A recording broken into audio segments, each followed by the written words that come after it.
Senhor Deus bendito, nós agradecemos, Senhor, por tua fidelidade, por tua bondade, Senhor, que nos assiste. E pedimos, ó Pai, que nesse momento em que a tua igreja está diante da tua palavra, que ela será exposta, Deus, pedimos que o Senhor fale ao coração da tua igreja, que o Senhor, ó Deus, trate o nosso coração, ó Pai, segundo a tua vontade. Que a tua palavra, Deus, seja pregada e ouvida por cada um aqui, ó Deus, com um espírito manso e ensinado. Que o nosso coração, ó Deus, seja um coração segundo o Senhor, para a vida, não para a morte, Senhor. Assim oramos, ó Pai, gratos e contando com a ajuda do teu Espírito. Em nome de Jesus oramos. Amém.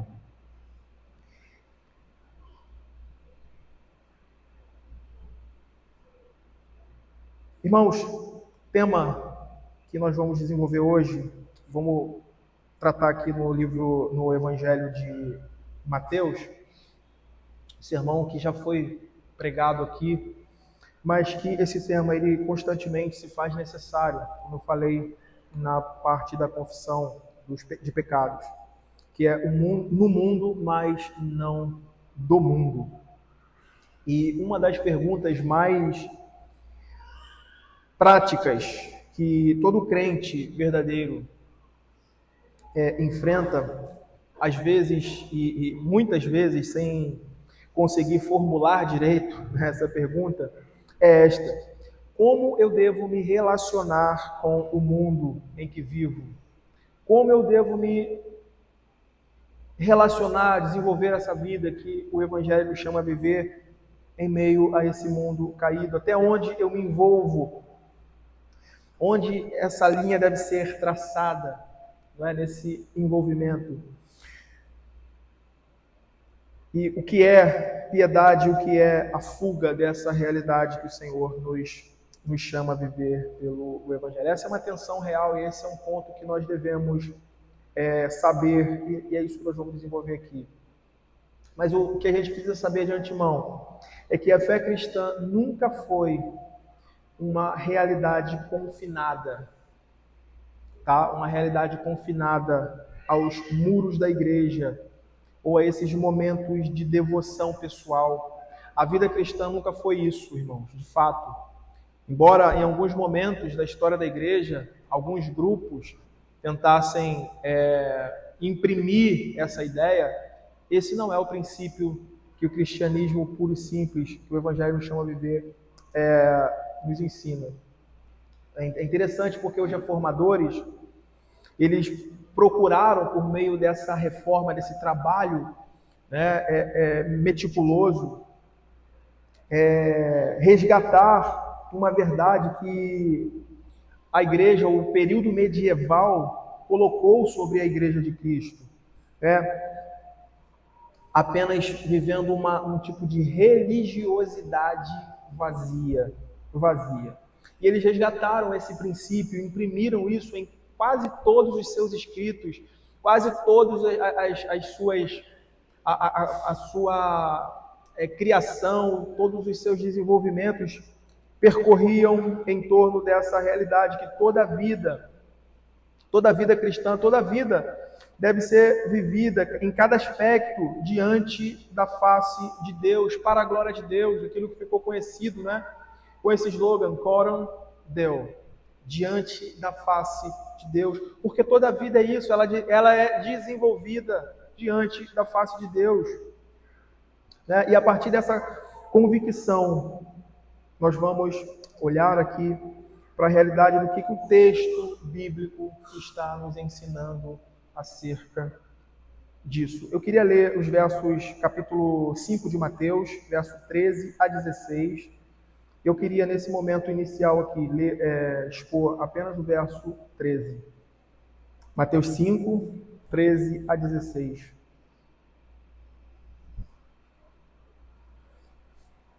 Diz assim a palavra do Senhor: Vós sois o sal da terra. Ora, se o sal vier a ser insípido, como lhe restaurar o sabor?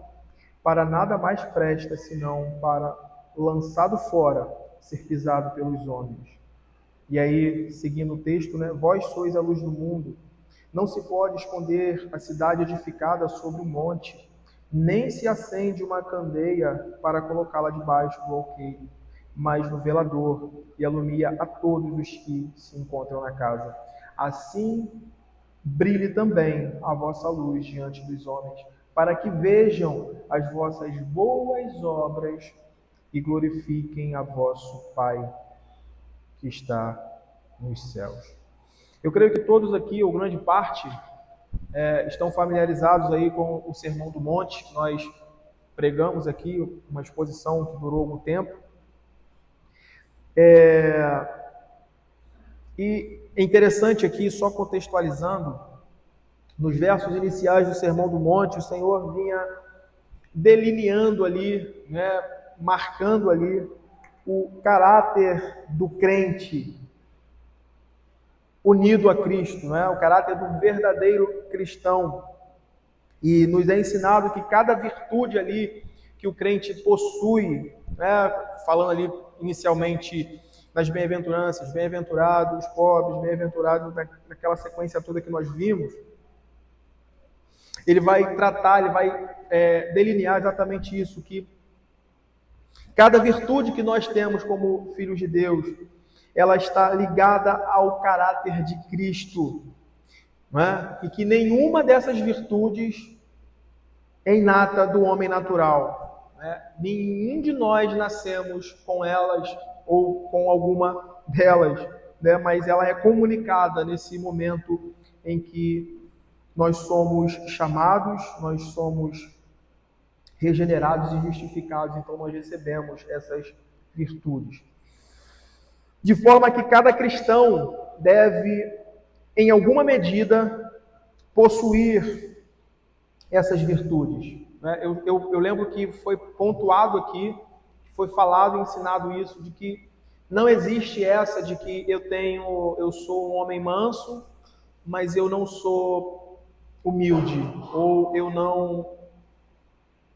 não sou aquele que sou pacificador. Não, isso aí não é para mim, não. Ou você tem, ou você não tem. O ponto aqui é essa, porque é como que se fosse esse pacote, né? Não tem como você selecionar isso aqui, eu quero, não quero sofrer pela justiça, eu não desejo isso. Não, isso aí não é um pacote que você monta lá quando você vai no iFood, né? Isso eu quero, isso eu não quero, não. Quando nós nos unimos a Cristo por meio desse novo nascimento, nós recebemos essas virtudes de Cristo. Nós devemos desenvolvê-la, mostrá-las em alguma medida enquanto caminhamos aqui nesse mundo. E aqui no versículo 13, o Senhor vai mais adiante e ele começa a aplicar as descrições anteriores que ele fez, passando a observar então o caráter do crente, né? Melhor, ele passa do caráter do crente, que é essa a apresentação das virtudes, é o caráter do crente, ele passa dessa realidade para considerar agora a função e o propósito do crente que possui esse caráter, que são detentores dessas virtudes de Cristo, a sua função no mundo, de acordo com a mente e o propósito de Deus. Ou seja, tendo ele considerado o que o crente é em Cristo, nas bem-aventuranças, agora nós podemos considerar de que maneira o crente deve manifestar, deve expressar a sua nova natureza. E a pergunta aqui é: onde isso é feito, irmãos? É numa realidade alternativa a esse mundo? Porque às vezes você conversando com alguns crentes, com algumas pessoas, parece que eles vivem numa outra realidade, né? Parece que, pelo menos é o que tenta se mostrar, pelo menos é o que tenta se passar, né, por uma imagem. Mas o ponto é que esse processo aqui que o Senhor vai nos mostrar, em que o caráter do crente deve ser aplicado, é no mundo, é no meio desse mundo em que habita o pecado. É no meio dessa realidade caída.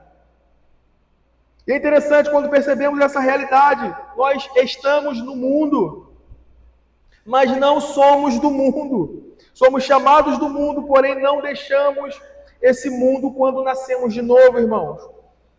Nós somos santificados, mortificados e servimos aos propósitos do nosso Senhor, vivendo aqui em meio a todo o estrago, em meio a toda a maldição que o pecado trouxe sobre a criação.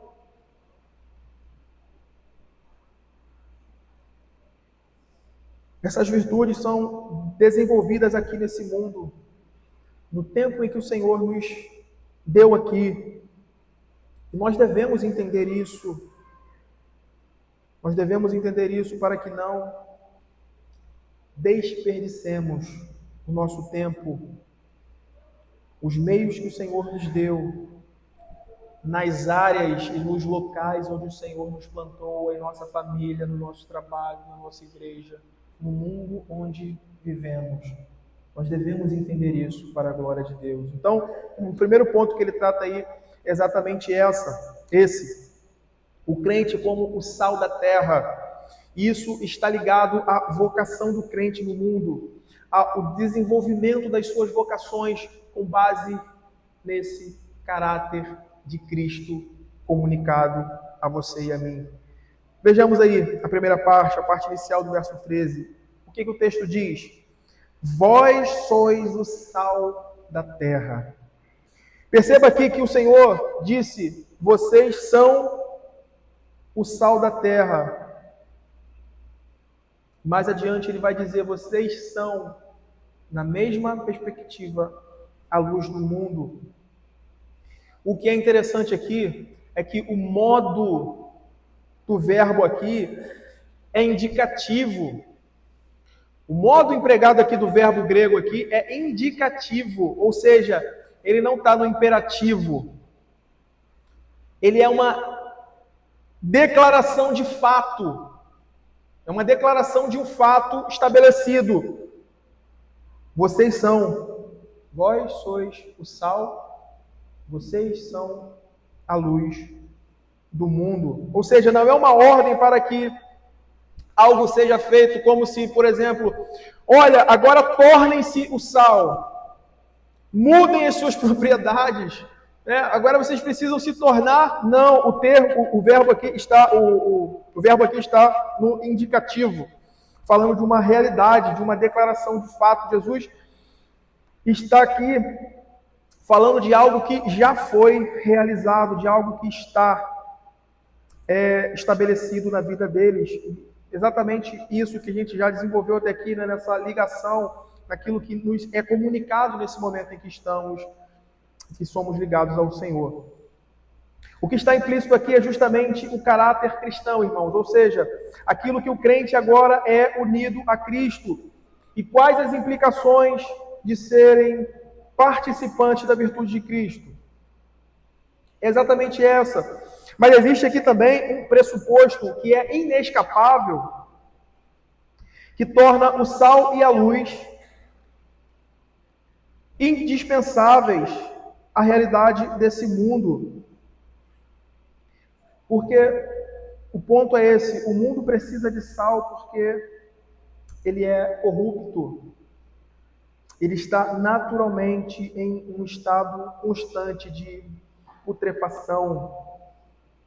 E ele precisa de luz, porque ele está em trevas. Esse é o pressuposto básico que está por trás dessa fala do Senhor Jesus. Ao usar esses exemplos, ao usar essas palavras para ilustrar isso. É isso que está por trás. O mundo está em um estado constante de putrefação, se deteriorando, e o mundo está em trevas. Ele parte dessa realidade, e aí ele dirige os seus olhos para os seus discípulos e fala, vocês são o sal da terra. Vós sois luz do mundo.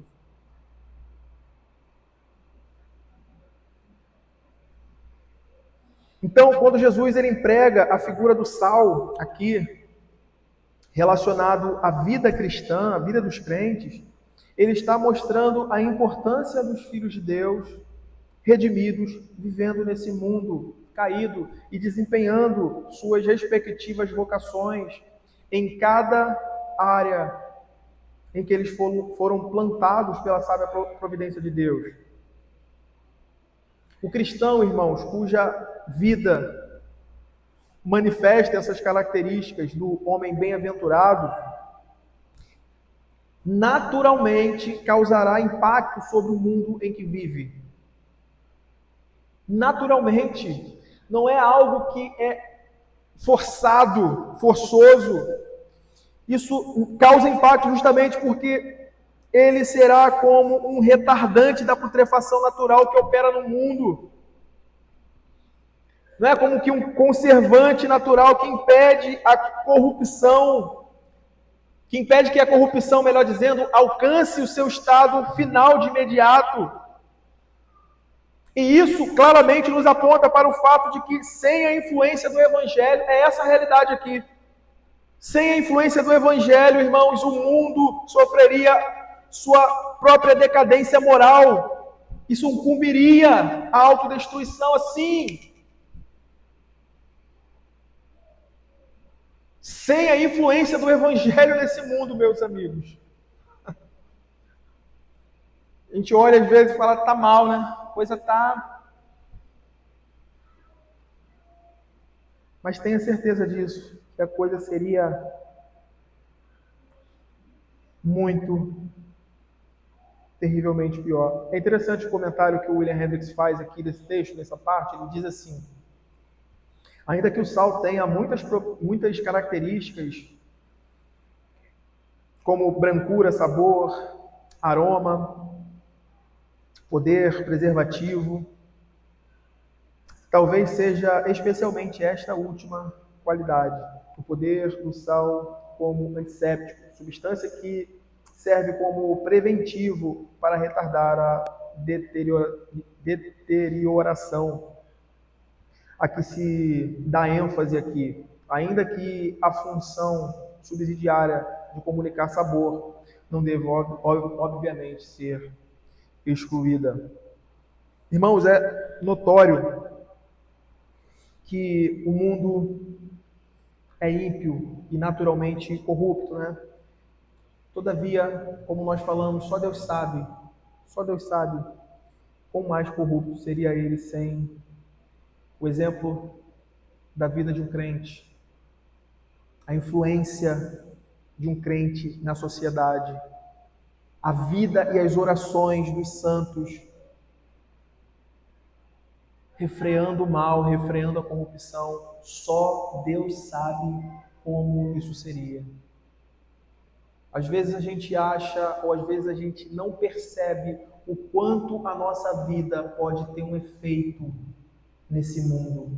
O texto está aqui nos mostrando exatamente isso. As nossas orações, a forma como nós nos portamos no nosso trabalho, a forma como nós nos portamos no meio da sociedade, quando não tem ninguém vendo, ou a gente pensa que não tem ninguém vendo. A forma como nós nos relacionamos em nossos negócios, a forma como nós lidamos com a nossa família, com os nossos filhos, com as nossas esposas. Só Deus sabe como esse mundo seria sem a presença dos filhos de Deus vivendo, desenvolvendo. Eu acho a coisa mais, para falar outra coisa, hilária, né? Essa perseguição aí, né, do homeschooling, né, não pode educar o filho em casa, não pode isso, não pode aquilo. Quando você pega alguém como essas pessoas que já estão, esses garotos, né, estão se tornando homens, mulheres, que foram educadas, que foram ensinadas e principalmente aqueles que foram educados em lares, em casas de crente.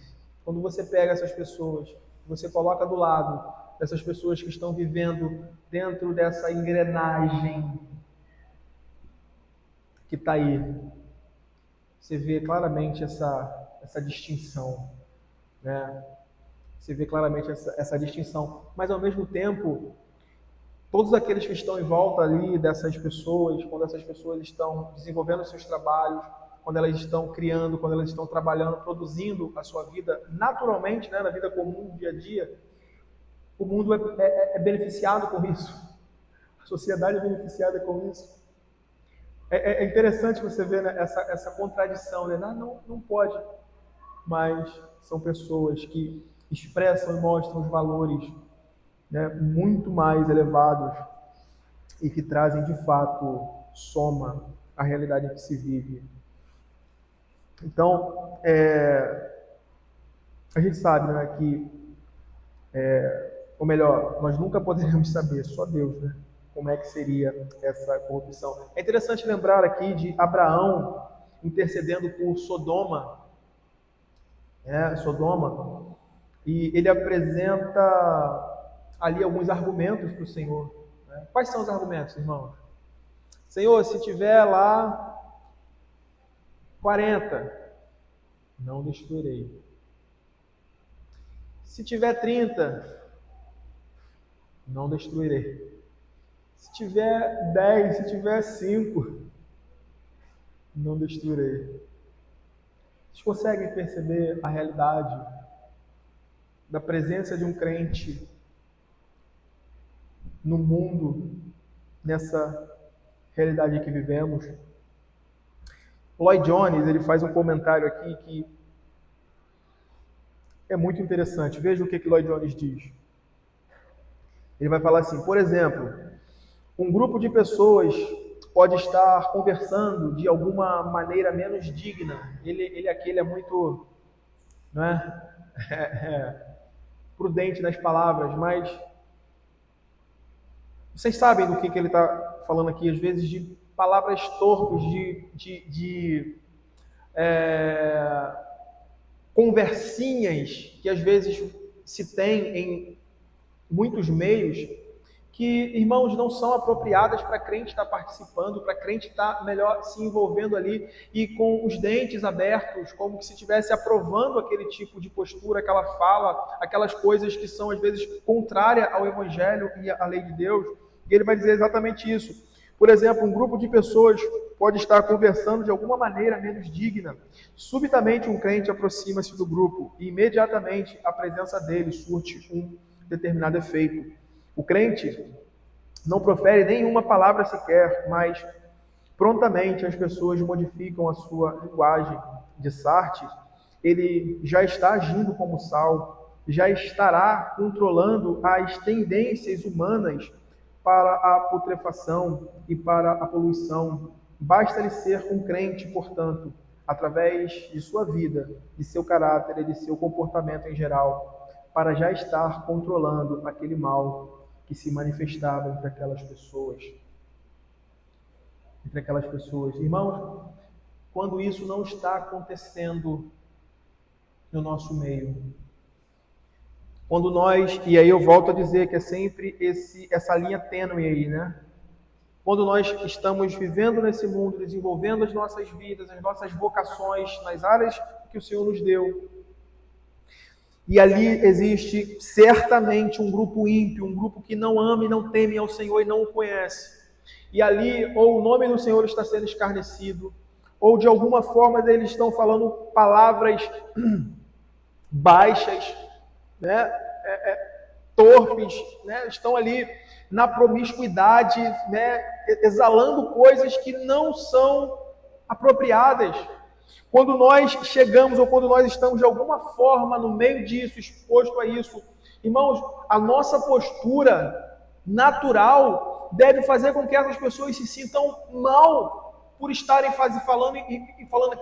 Deve haver um tipo de reprovação da nossa parte. Ainda que talvez não nos seja possível, talvez de primeira instância ou no primeiro momento, confrontarmos ou mostrar que tal coisa não deve ser assim.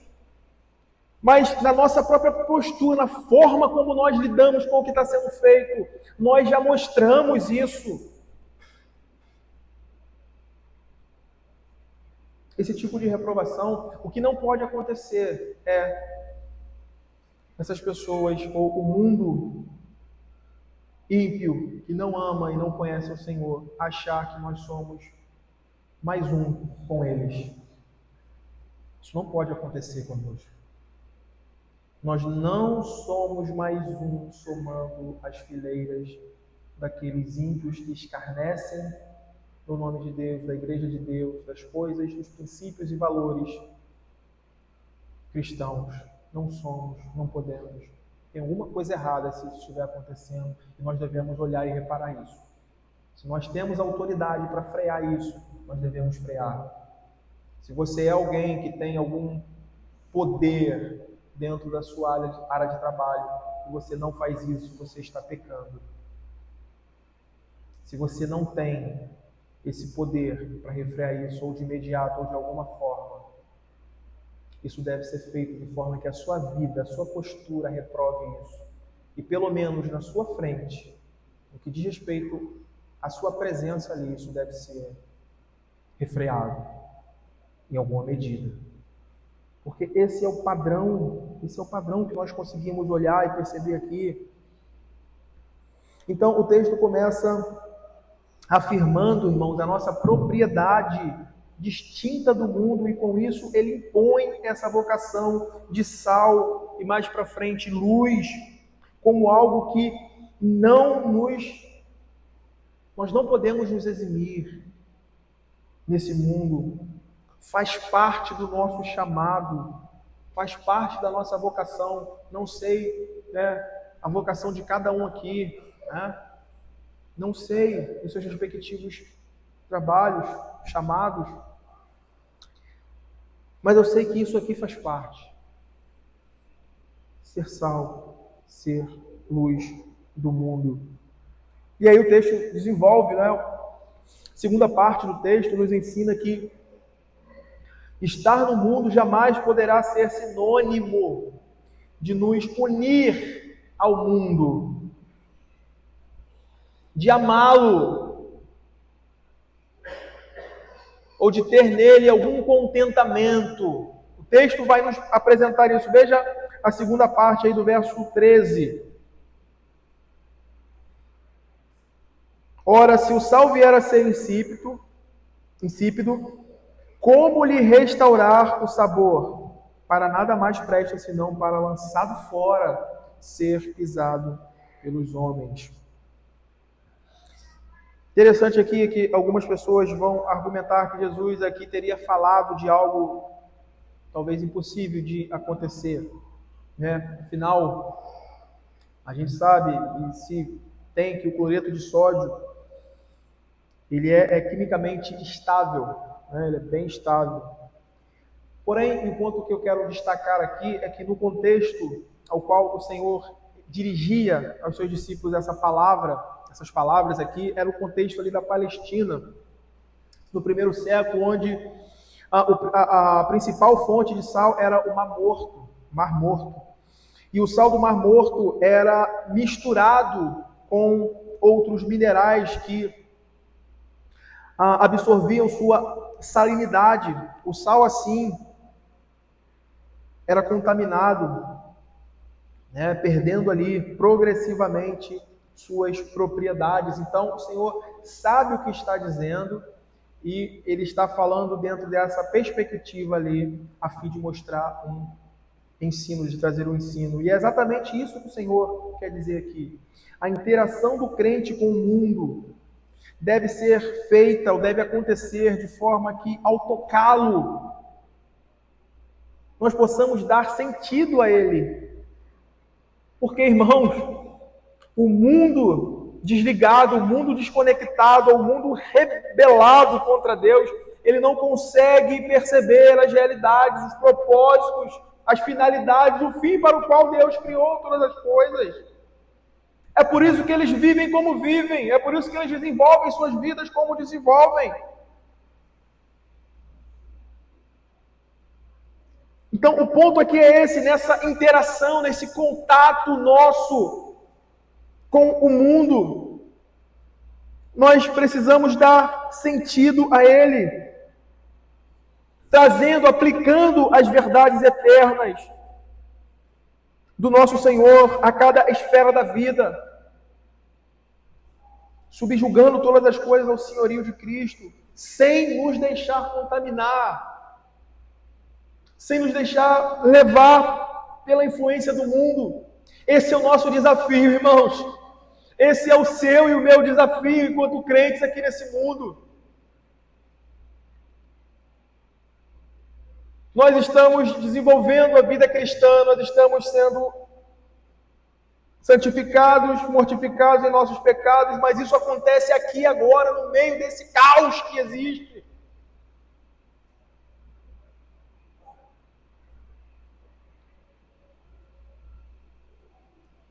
E aqui eu queria chamar a atenção bem rapidinho para um ponto muito importante aqui, que é o ponto que as Escrituras não nos ensinam. A Escritura não nos ensina o isolamento. Ela nos ensina a não amar o mundo. Mas ela não nos ensina o isolamento. A gente tem que dizer isso.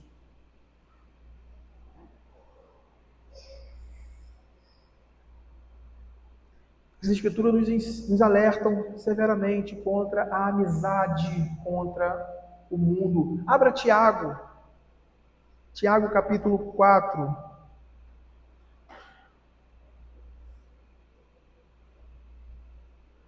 Tiago 4, verso 4. E aqui eu queria que os irmãos observassem a firmeza e a forma como o apóstolo aqui está falando. E aí eu quero, mais uma vez, trazer isso à nossa mente. Ele está falando em uma carta direcionada a crente. Veja como é que ele diz aí. Infiéis, não compreendeis que a amizade do mundo é inimiga de Deus? Aquele, pois, que quiser ser amigo do mundo, constitui-se inimigo de Deus. O ponto aqui é esse. A Escritura não está falando assim, olha, para você viver isso, para você ser sal, para você ser luz, você precisa juntar as suas coisas e ir para o alto de uma colina onde não tem ninguém, e ali você então vai viver o suprassumo aí, né, da vida cristã. Você vai então conseguir alcançar os níveis, você vai... Não! A Escritura reprova esse tipo de pensamento do isolamento. Mas ela nos ensina exatamente isso, de que o amor, a amizade com o mundo é o que de fato nós devemos nos atentar. Ela proíbe amá-lo, como nós lemos. Esse tem sido, irmãos, o erro histórico do monasticismo, que ensinava que viver a vida cristã significa necessariamente separar-se da sociedade para um tipo de existência contemplativa. Não tenho tempo para entrar aqui nesses meandros, mas às vezes a gente nota esses princípios monásticos na vida de muitas pessoas. Esse não é o padrão bíblico da vida cristã. Você e eu fomos chamados para viver nesse mundo sem amá-lo, sem nos contaminarmos,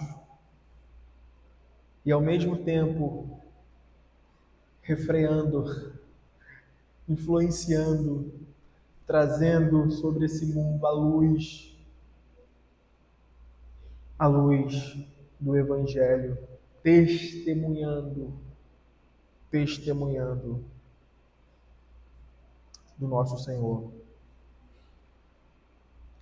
O Lloyd Jones resume bem essa questão. Ele vai dizer: ao crente é recomendado que ele precisa ter uma mente e uma perspectiva diferentes das dos homens deste mundo. Todavia, isso jamais significa que ele deve retirar-se da vida ativa desse mundo. Irmãos, vocês já pararam para prestar atenção na oração sacerdotal do nosso Senhor? Abra a sua Bíblia em João 17, verso 15. Abra, por favor.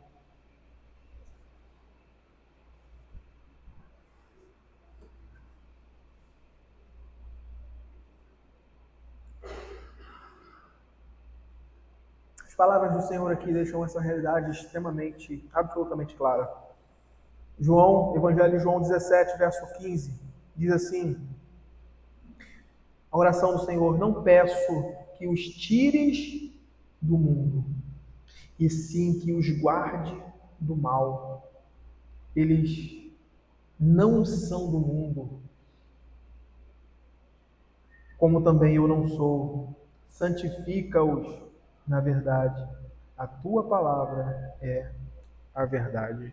Veja, a oração do Senhor aqui não está pedindo que nós sejamos isolados, mas pela nossa santidade no meio do mundo, enquanto caminhamos, enquanto vivemos aqui.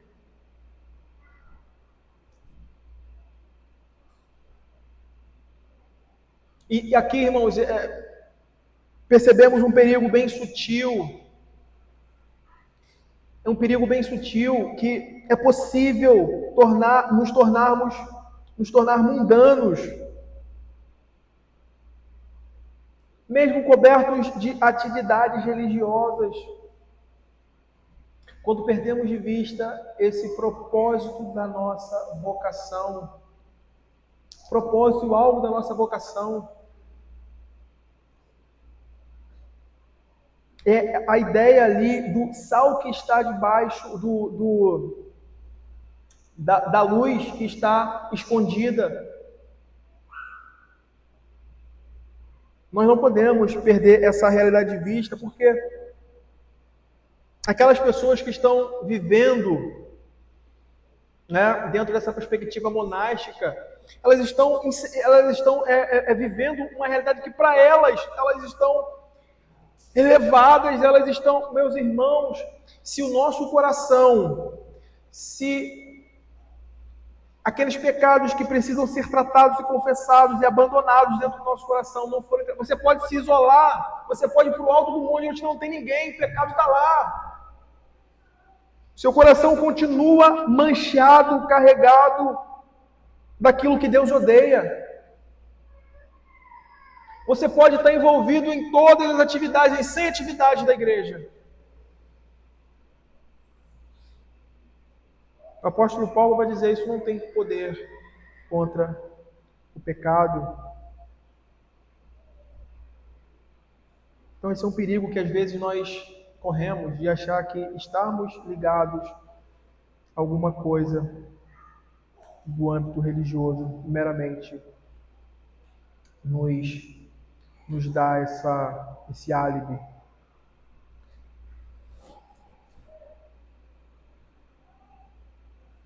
Um dos pontos fundamentais, irmãos, que a reforma trouxe de volta foi esse, de trazer as escrituras à vida comum dos crentes.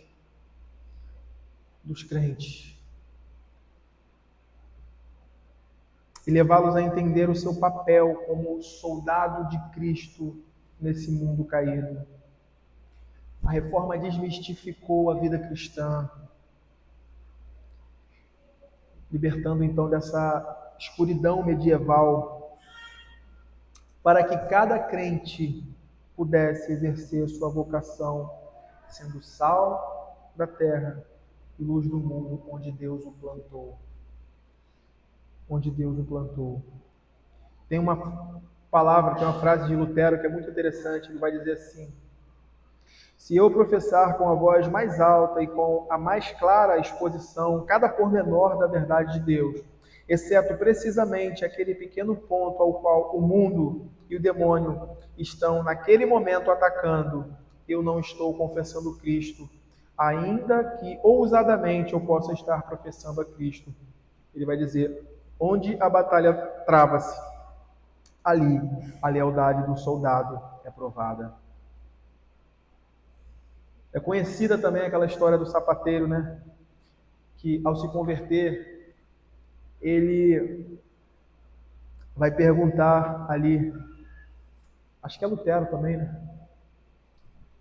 E agora? Agora que eu percebi essas realidades, agora que o Evangelho raiou no meu coração, a minha mente se abriu, agora que eu fui convertido, o que eu devo fazer agora? Imagina alguém dentro de uma perspectiva monástica respondendo essa pergunta. Agora tem que largar isso aí, você tem que virar monge, você tem que ir lá pro alto, para você então... Não, você tem que... Aí, seguindo essa perspectiva do monasticismo, só que reformado, um pastor, né? Ou alguém dentro de uma perspectiva cristã aqui. Não, agora o que você tem que fazer? Não, você tem que largar o seu trabalho, larga tudo e vai ser pastor. Né? Só assim, então, você vai estar cumprindo, de fato, tendo... Nem todos foram chamados para isso, irmão. Nem todos foram chamados para ser presbíteros, diáconos e pastores. A resposta ali é exatamente essa: permaneça onde você está, mas com a mente de Cristo agora. Ele respondeu com outras palavras, né? Mas ele disse: faça um bom sapato e venda por um preço justo. É isso. Você é uma dona de casa? Você é um médico? Você é um advogado? Você é um fotógrafo? Você é um designer? Você é, seja lá o que for, faça de tal forma que o mundo que você toca, onde você está ligado, veja Cristo nas suas ações, no seu trabalho. Venda por um preço justo. Venda por um preço justo.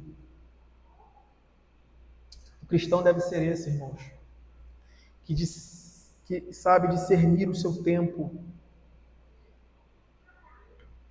que sabe discernir o seu tempo, e que a luz de Cristo ele aplica ali as verdades do Evangelho com sabedoria. Com sabedoria. Com sabedoria. Eu quero concluir aqui, mostrando que aquilo que nós já falamos, né, mas conclusivamente. Quando João, o apóstolo João, ele é questionado por publicanos e soldados sobre como devem manifestar sua vida cristã, na verdade lá no Evangelho de João, né? Ele é confrontado ali como deve manifestar a vida cristã. Ele responde a mesma coisa que Jesus nos ensina no Sermão do Monte: sejam sal da terra onde Deus os plantou. Abra Lucas, na verdade é Lucas. Abra Lucas comigo, 3. Lucas 3, verso 10. Veja que texto interessante.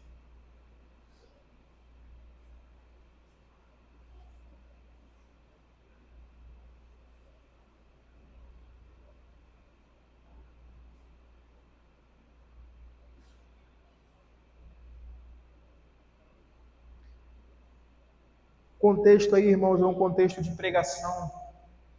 É um contexto onde as verdades são anunciadas e as pessoas percebem. As pessoas são ganhas ali. As pessoas são feitas servas do Senhor. Veja aí, verso 10. Então as multidões o interrogavam, dizendo: o que havemos, pois, de fazer? Então, diante dessas verdades, diante disso que foi pregado, o que havemos, pois, de fazer? Respondeu-lhes: quem tiver 2 túnicas, reparta com quem não tem. Veja, nada mirabuloso, né? E quem tiver comida, faça o mesmo. Foram também publicanos para serem batizados e perguntaram-lhe: mestre, o que havemos de fazer? Imagina um homem discípulo do monasticismo medieval, respondendo isso: não, agora vocês precisam fazer isso. Veja a resposta: não cobreis mais do que o estipulado. Ele não está falando, abandone a profissão, vá. Não, ele está falando, não cobreis, permaneçam no mundo. Desenvolvam a sua vida nesse mundo de forma justa, fiel, que reflete o caráter de Cristo. Não cobreis mais do que o estipulado. Aí veja o soldado. Também os soldados lhe perguntaram: e nós? Que faremos? E ele lhes disse: a ninguém maltrateis, não deis denúncia falsa, e contentai-vos com o vosso soldo. Nenhuma resposta aqui, dada às perguntas: o que faremos?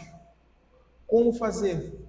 Envolve o isolamento, o abandono das nossas respectivas vocações. E aqui temos os exemplos de algumas. Né? Ele não fala, ele não encoraja. Abandone isso, vá viver contemplativamente, vá viver realidade, irmãos. Vivam a liberdade que Cristo nos dá no Evangelho de forma santa, de forma que o nome dele seja glorificado com as nossas mãos, com o nosso trabalho. Ore a Deus, peça que Deus adestre as suas mãos para o trabalho, a sua mente, o seu coração para a obra dele.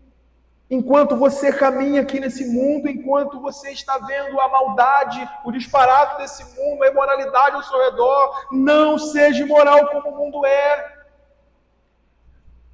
Parece ser clichê isso, mas não, você tem que ouvir isso. Isso tem que ficar encasquetado em nosso coração, constantemente sermos lembrados nisso, porque pecamos nisso constantemente, nos omitindo, quando isso está na nossa frente.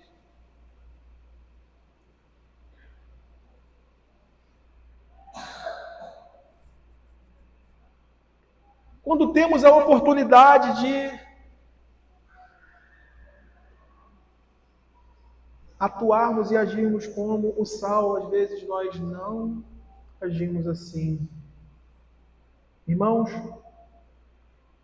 somente nós, os filhos de Deus, e mais ninguém nesse mundo, somos o sal da terra e a luz do mundo. E isso deve tocar nosso coração, isso deve nos tocar com um senso de grande privilégio, mas também com um senso de grande responsabilidade. Se pecamos nisso, irmãos, estamos nos mostrando omissos em nosso testemunho, fracos em nossa vocação, desleais em nosso propósito. O texto de 1 Pedro 2:9 vai dizer: vós, porém, sois raça eleita, sacerdócio real, veja as qualificações, nação santa, povo de propriedade exclusiva de Deus, a fim de proclamardes as virtudes daquele que vos chamou das trevas para a sua maravilhosa luz. Eu quero terminar essa primeira parte aqui dessa exposição lendo na íntegra as palavras de Lloyd Jones comentando esse sermão no seu comentário. Preste atenção.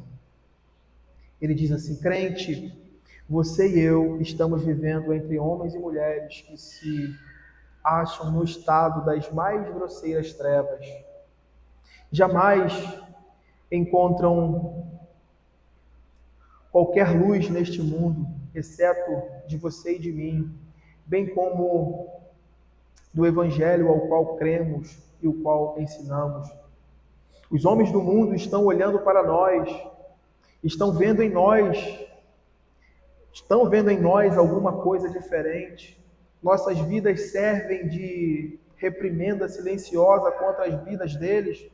Estamos vivendo de maneira tal que impelimos os homens a aproximarem-se de nós e perguntarem: por que você sempre parece tão pacífico? Como é que você pode suportar os apertos desta forma? Que é que você tem que nós não temos? Se os homens assim nos indagarem, então poderemos falar-lhes sobre aquelas boas novas admiráveis. Cristo Jesus veio ao mundo para salvar pecadores. Somente os crentes são o sal da terra, os deste mundo, em qualquer época. Portanto, vivamos e funcionemos no mundo como filhos da luz, como sal da terra. Feche seus olhos, irmãos, vamos orar. Pai bendito, obrigado, Senhor, pela obra de Cristo Jesus manifestada a nós, a qual, ó Pai, nos torna filhos da luz, a qual nos torna sal, ó Deus. Antes vivíamos, ó Deus, uma vida como a do mundo, caminhando, ó Deus, para a plena corrupção, a putrefação, o estrago e a destruição. Mas, Senhor, o Senhor mudou a nossa sorte, o Senhor mudou as nossas propriedades, o Senhor nos fez filhos da luz. O Senhor nos fez, ó Deus, como aquele retardante dessa putrefação. Não para que possamos nos colocar, ó Deus, em potes, nos isolarmos e vivermos, ó Deus, de forma indiferente ao que está acontecendo no mundo. Dá-nos olhos, ó Pai, bem abertos para enxergar a realidade que o mundo vive e, ao mesmo tempo, Senhor, aquela a qual fomos chamados como sal e luz.